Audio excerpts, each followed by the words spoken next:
to the shell a little bit and got Chelsea to come onto them a little bit more. So you analyse it in that respect. So in the third phase of the game, Chelsea were being asked to come on to Man United. Another free header in the box, David Luiz, powerful header, hits the post. Fabulous save from Rudiger's effort from David De Gea, and then Barkley taps it in for 2-2. So I firmly believe if United would have kept their foot down rather than just dropping it off a little bit, I think they probably would have won the game. So 2 points dropped for them. But would you say that this would actually, they'll leave feeling rather positive about the fighting spirit? Yeah. It's been in evidence, obviously, with the game against Newcastle. Yep. This is a kind of a performance that Mourinho needed from his team. Yeah, I think so. But I go back again, Ross, to the tactical side of the game. Manchester United, for me, most certainly before they equalised, were very, very poor. They got confidence and decided to play a bit further up the field, as I've said. Why not keep doing that? You were in the ascendancy. Chelsea had nothing. Morata was poor. Hazard had dropped out of the game. He was dominating the game in the first half. They'd nullified Hazard. So why didn't you keep that going? Instead of that, they dropped off and they dropped into their shell. They didn't press high enough up the field and asked Chelsea to come onto them. And that's the reason it was a draw. So, whether it's Mourinho's tactics or did the players panic a little bit when they went ahead, I'm not quite sure. But it was a good game, a decent game. I think United will be pleased to come away with a point. But they maybe could have got 3. Do you expect them to improve against Juventus for the Champions League? Well, it's a massive game. Juventus, for me, are one of the favourites for the Champions League. It's going to be a tough game. The Chelsea game on paper was a tough, but the United players, they responded. Yes, were they fortuitous to get back into the game? Not really, but they grew in confidence with that equaliser for Martial. And I think that's what they'll take away from this game. They played against a very good Chelsea side. An incredible result at the Bernabeu as Real Madrid have now gone 5 games without a win, going 481 minutes without scoring until they finally got one against Levante. The problem was they were already 2-0 down from 2 early goals from the Valencians, who hang on and win it 2-1. A terrible result for Lopetegui. It's a dreadful result, but he's got to take heart from the way that the players tried to put it right. I mean, they had so much possession, they had so many shots on goal, it was quite remarkable. But, Bale came on a sub at half-time, not quite 100% fit. He tried to change it. There's no doubt that the players are playing for him. But to lose again is quite remarkable. Is he under pressure? Of course he's under pressure. Will the board panic? I don't think they'll panic, but they most certainly questioning what's going on. This cannot go on. I believe the next game is against Barcelona, so that's never going to be an easy one. Little bit of a crisis at Real Madrid, absolutely. They've got the Champions League to come before that game against Barcelona next week, at Camp Nou as well. You expect him to be there, regardless of what happens in the Champions League with Victoria Pilsen? Yes, I do. I just feel that the way that they were going forward, they were unfortunate, hit the woodwork, poor finishing. Get Bale back 100% and he'll help them. When they finally click, because there were signs in that second half that they could string a few sort of attacking moves together, when they finally click, do you expect it to come together smoothly for Lopetegui, or do you think long-term he's got issues? Well, there's 2 answers to that. One, as we saw today, the players going forward are absolutely electric. And when you're going forward with so many numbers, you're going to get caught on the break. They got caught on the break. The opposition just couldn't finish them off. But they still, as I say, they're still playing for the shirt. They're still playing for the manager. And they've got enough going forward. As I say, when everybody gets fit, then this is still a side to be reckoned with. But they're in a bit of a sort of a mini crisis at the moment, absolutely. Okay, so Real Madrid end their longest ever scoring drought in La Liga with a goal from Marcelo. Unfortunately, a 3rd defeat of the La Liga season already. They're falling off the pace of the leaders, and El Clasico is next week. As critical as we've been of Mourinho over the last few months about what he's been saying in his press conference, he got this one spot on, didn't he, afterwards, accepting the apology and moving on, basically? Yes. Yeah, absolutely. He understands, and he should more than anybody else, that on occasions you can do the wrong thing because you're emotionally stuck in what's just happened on the field. So, yeah, I'm glad to see that. He did take it the way it should be taken. I'm glad the guy apologised to him, and I'm glad he accepted it. So For me, that should be the end of it.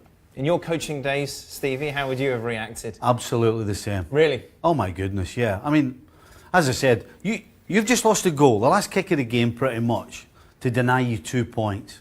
So you emotionally you're on the edge. And for somebody to come and basically rub it in your face, Yep. I don't know I don't know anybody who would do anything other than have a problem with that. So as we applaud Mourinho, do we question the 3 symbol at the end to the Chelsea fans, or is that fair game considering the stick that he got throughout? Listen, there's not a player or a coach not being booed, whether it's away fans or some home fans. It's just part of the game. And what you do is you keep your head down, you take it as part of the game, and you get on with it. You don't. He seems to want more. It's almost like he's saying, "I'll tell you what, they're giving me stick. I'll give them something to give me stick about." So he starts giving it the 3 thing. Then you're just getting more piled on. I mean, you'd think this guy would want a break, considering what's been going on this year, but he just seems to keep it coming. Let's talk about the game, shall we? Chelsea obviously started the better of the 2 sides. United only seem to really get going when they conceded. Yeah, they only just got going. I thought at half-time Chelsea were more than comfortable. Manchester United going forward didn't look as though they had any real ideas how to break Chelsea down. Rudiger and Luiz looked solid as a rock. The equaliser, however, was a little fortunate, but I have to take it away. Fortunate because of Alonso? Well, what's the fortunate? Not just fortunate because the ball's bouncing around. It's ricocheting left, right, and centre. Nobody really knows where it is. It's a good finish. In the end, Martial takes 2 great touches. The first one to control it, and the second one to put it away. But when you've got a player of yours lying half a yard away from the guy who puts it in the net, and he's been there for what, 20 seconds? If you're lying in the ground in the middle of your box and you know the ball's bouncing around, you better have something properly wrong with you. What's he doing, Steve? I've no idea. Alonso's experience, and you can understand initially trying to get the free kick off the push or whatever it was from Lukaku. But as you stated during the highlight, the fact that he stood up, there's nothing wrong with him. He's not stretched off, he's not broken his leg. As soon as the goal's given, he stands up and walks away. Surely there's a time period where you think, right, I need to get back up here. I need to get myself back involved. I think he took the easy option. The easy option is to say, you know what, if I just lie here and don't move, the ref may just have pity on us and just give us a free kick. Because there's no other explanation. No other explanation. Any professional footballer who lies down for that length of time, they better have something wrong with them. Otherwise, well, they don't. We saw Ross Barkley with the equaliser late on. Was a draw a fair result? I think so.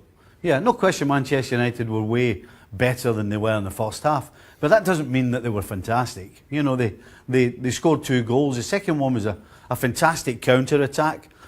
For me, the best part of it was Rashford's pass. It was a blind pass. He just knew where Martial was. And then it's a good finish. But there's no way Chelsea didn't deserve something out of this game. And as the ball goes in, I'm like, you know what? That's a fair result. Take a look at this run of form. Their last 5 matches, they lost 3 on the bounce. That 0-0 draw against Atleti, sandwiched between also that defeat at the Sanchez Pizjuan against Sevilla. Next up, Stevie, it is Barcelona in El Clasico. And according to reports in Spain, Lopetegui, for the moment, is safe. It's do or die, really, isn't it? And can you see any reason as to why they're not going to die next weekend? No, not really. If this is a tight game, then he may probably be kept on. But if it's an embarrassment and it's 3 or 4, which it very possibly could be, then I would think they would have no choice but to move him on. And quite frankly, it looks right now as though the players, well, if he's given them any instruction, they certainly ain't following it. So who would replace him then? You take a look at the odds. Antonio Conte, as we mentioned last week, Correa de Sport, of course, running the story on a Thursday, saying that Conte has been contacted by Real Madrid. He sits in at favourite. Arsene Wenger then, of course, still available at 7-2. Pochettino 7s. Jose Mourinho at 9-1. Guti at 10. Santi Solari, who's currently in charge of the second team at Real Madrid, at 10-1. And Max Allegri at 16s. Conte or Wenger, Stevie? Who would you have? I absolutely wouldn't have Wenger. Why not? Because this team right now, as much as it's not scoring goals, it's throwing goals in at the other end. And when your team is doing that whilst they're struggling to put them in at the other end, it makes it twice as hard. So this team for me needs a bit of structure.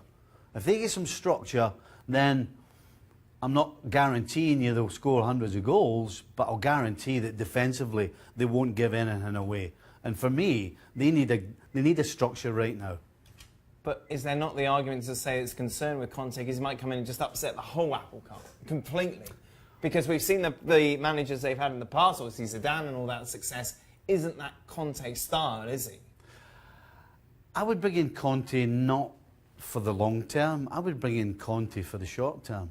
I think his style of management only lasts so long. It has a shelf life. And initially,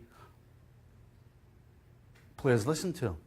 So as much as they do have a lot of experienced players who've got more medals than they know what to put them, they will listen to Conte until Real Madrid come up with the person they want. All the big names are all under contract at other teams.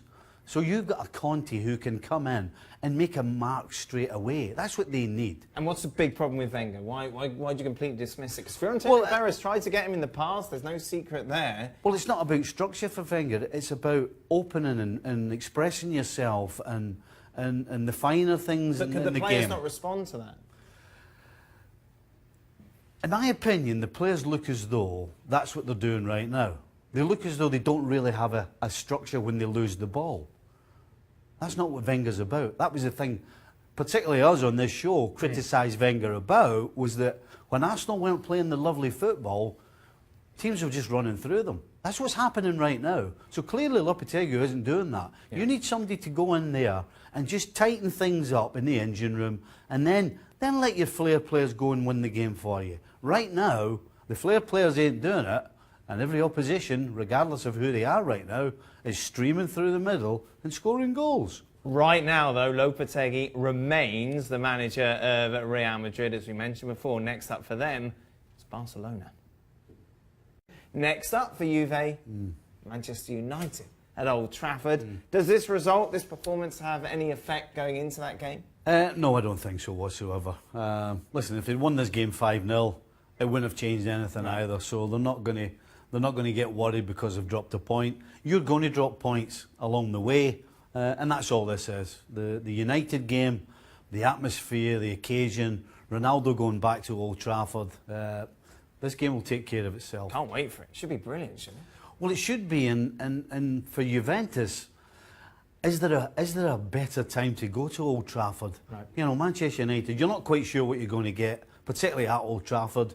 You know exactly what you're getting from Juventus. They're going to give very little away, and if you give them a sniff or any sort of opportunity, then they'll hurt you. So if I'm Juventus, regardless of this result, I'm going into Old Trafford very confident indeed.